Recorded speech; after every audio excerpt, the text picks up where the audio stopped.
कहता है कि जी मैंने इसलिए मारा कि वो मुसलमान है।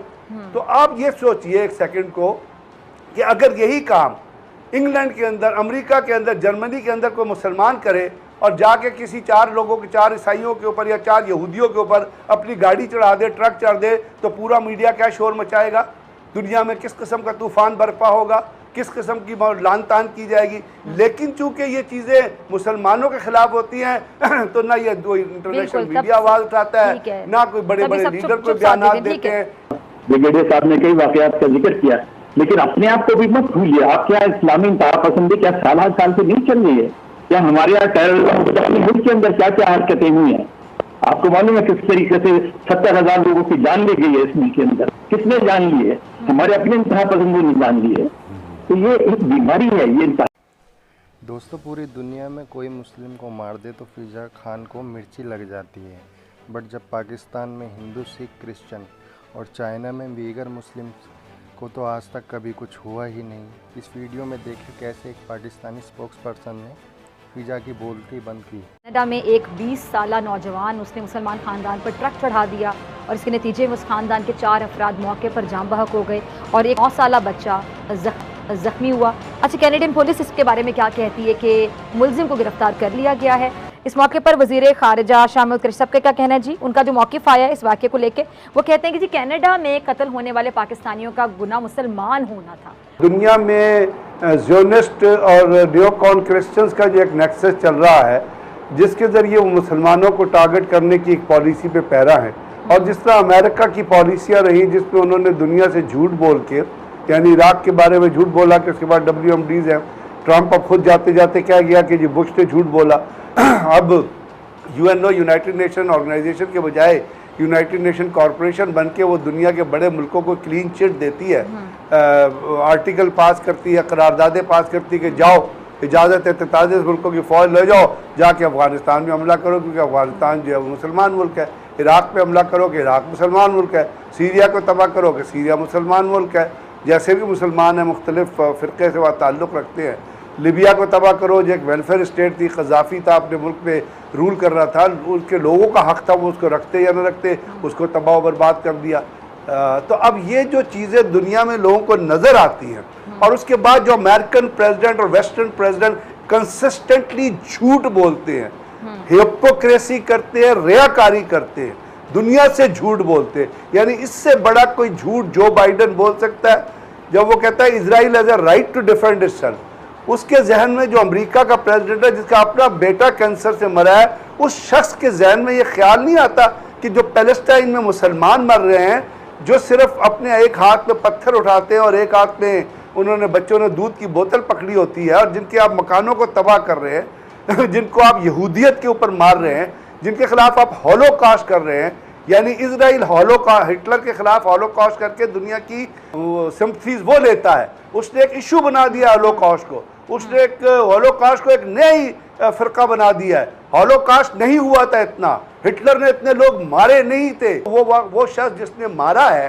एक 3 जनरेशंस थी, एक ग्रैंडफादर थे, एक मदर थी, एक 15 साल की बच्ची थी, एक 9 साल का बच्चा था। वो कहता है कि जी मैंने इसलिए मारा कि वो मुसलमान है। तो आप ये सोचिए एक सेकंड को कि अगर यही काम इंग्लैंड के अंदर, अमेरिका के अंदर, जर्मनी के अंदर कोई मुसलमान करे और जाके किसी 4 लोगों के, 4 ईसाइयों के ऊपर या 4 यहूदियों के ऊपर अपनी गाड़ी चढ़ा दे, ट्रक चढ़ दे, तो पूरा मीडिया क्या शोर मचाएगा, दुनिया में किस किस्म का तूफान बरपा होगा, किस किस्म की लान तान की जाएगी। लेकिन चूंकि ये चीज़ें मुसलमानों के खिलाफ होती हैं तो ना ये इंटरनेशनल मीडिया आवाज़ उठाता है, ना कोई बड़े बड़े लीडर को बयान देते हैं। इसीलिए हम कहते हैं कि मुसलमानों को एक प्लेटफॉर्म पे जमा होना ज़रूरी है। ब्रिगेडियर साहब ने कई वाकयात का जिक्र किया, लेकिन अपने आप को भी मत भूलिए। आप क्या इस्लामी इंतहा पसंदी क्या साल से नहीं चल रही है? क्या हमारे यहाँ मुल्क के अंदर क्या क्या हरकतें हुई हैं?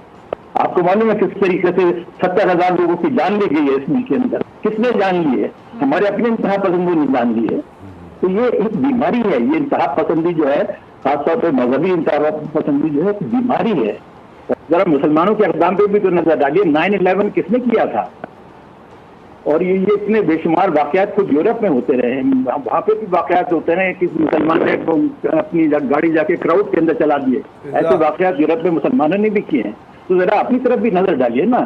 पेश आते हैं, अगर कोई मुसलमान करेगा तो उसको दहशतगर्द कह दिया जाएगा, टेररिस्ट कह दिया जाएगा, और अगर ये लोग करेंगे तो जी वो ज़हनी मरीज था, वो तो नफ्सियाती मरीज था। क्या कहेंगे आप जी शाहिद साहब? बिल्कुल मतलब शाहिद साहब वहाँ पे भी सब कुछ किया जा रहा है ना, वो लोग भी करते हैं लेकिन वो नफ्सियाती मरीज बन जाते हैं। मुसलमान अब देख लें कि कश्मीर में जो कश्मीर में बच्चे जब खड़े होते हैं वहाँ पे अपने तहफ़्फ़ुज़ के लिए, वो बाकायदा जिद्दोजहद कर रहे हैं, आज़ादी के लिए लड़ रहे हैं, तो उनको पत्थरबाज कहा जाता है। जो बंदूकें पकड़ के खड़े हुए हैं पैलेट गन्स के छर्रों के साथ, उनकी बिनाई छीन रहे हैं, उन पर गोलियां चला रहे हैं, लाशें उठ रही हैं, वो लोग क्या कर रहे हैं? मतलब वो दहशतगर्द नहीं है, जो पत्थर पकड़ के खड़े वो उनकी नजर में पत्थरबाज और वो दहशतगर्द, जो कि वो मुसलमान है। जी ब्रिगेड साहब। देखिए, जो शाहिद साहब बात कर रहे हैं बात ठीक है कि जी हमारे अंदर भी दहशतगर्दी है, हमारे अंदर एक्सट्रीमिज़म है, लेकिन वो हमारे अंदर है, यानी मुसलमानों के दो फ़िक़े, दो मुख्तलिफ़ ख़यालात। मतलब एक तरह से आप अगर कुरान शरीफ को किसी तरह इंटरप्रेट कर रहे हैं और या आप फ़िक़ही लड़ाई लड़ रहे हैं, या जिस तरह हमारे यहाँ खुद का हमले हुए, उन्होंने कहा कि जी हम तो ठीक कर रहे हैं, तो ये तो मुसलमानों के अंदर अपने अंदर है ना, ये दहशतगर्दी, ये एक्सट्रीमिज़म हमारे अंदर मौजूद रही है। और पाकिस्तान ने तो इसको बहुत बुरे तरीके से फेस किया, पाकिस्तान के लोगों ने, पाकिस्तान की अफवाज ने, पाकिस्तान के जितने शहरी हैं उन्होंने, तो ये तो हमारा अपना मामला है ना। लेकिन 9/11 का शाहिद साहब ने जिक्र किया, 9/11 इंशाल्लाह दुनिया प्रूव कर देगी। 9/11 किया नहीं गया था, 9/11 कराया गया था। 9/11 was a false flag operation. मैं नहीं कर रहा, मैं किताबें उठा के आपको बता सकता हूँ। अमेरिका सपोर्ट करता है दहशतगर्दी को। अब फ्रांस के सदर ने क्या कहा था? उसने कहा कि फ़लस्तीन में के खिलाफ किसी को, फ़लस्तीन की फेवर में किसी को जुलूस निकालने की आज़ादी नहीं है। अब अगर ये बात ये कहे या कोई कहे कि अमेरिका के सदर ने कहा कि Israel had the right to defend itself, और वो फिर उनको $700 मिलियन की इमदाद दे रहे हैं, फिर वहाँ पे उनके वो हथियारों की इमदाद दे रहे हैं फ़लस्तीनियंस को मारने के लिए, तो इसमें जज्बातियत की बात तो कोई नहीं है ना, ये तो हक़ाइक़ की बात है। ठीक है, कह रहा था कि उन्होंने कहा 9/11 तो हुआ ही नहीं, वो तो साजिश है।